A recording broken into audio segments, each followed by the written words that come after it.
বিএনপির ভারপ্রাপ্ত চেয়ারম্যান তারেক রহমানের তত্ত্বাবধানে পরিচালিত হয় অনেক মাদ্রাসা ও হাসপাতাল। নিজ উদ্যোগেই এগুলোর খরচ বহন করেন তারেক রহমান। অনেক জায়গায় বিএনপির স্থানীয় নেতাকর্মীরাও জানেন না তাদের সেই মাদ্রাসা ও হাসপাতাল চলে তারেক রহমানের তত্ত্বাবধানে।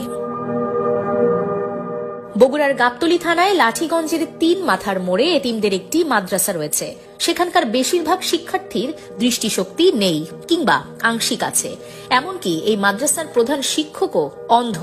২০১১ সালে এই মাদ্রাসার তথ্য জানতে পেরে দায়িত্ব নেন তারেক রহমান। ২০১৭ সালে মাদ্রাসাটিতে একটি চক্ষু ক্যাম্প আয়োজন করা হয়।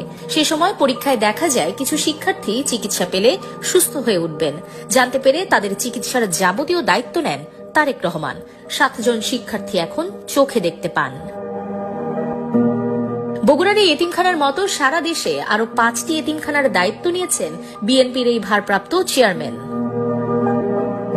দরিদ্র, অসহায় কিন্তু মেধাবী এমন অনেক শিক্ষার্থীর যাবতীয় খরচ বহন করেন তারেক রহমান। এসব শিক্ষার্থীর মধ্যে ১৪ জন চিকিৎসক হয়েছেন, মেডিকেলে পড়ছেন আরো কয়েকজন, ৭ থেকে ৮ জন ইঞ্জিনিয়ার হয়েছেন।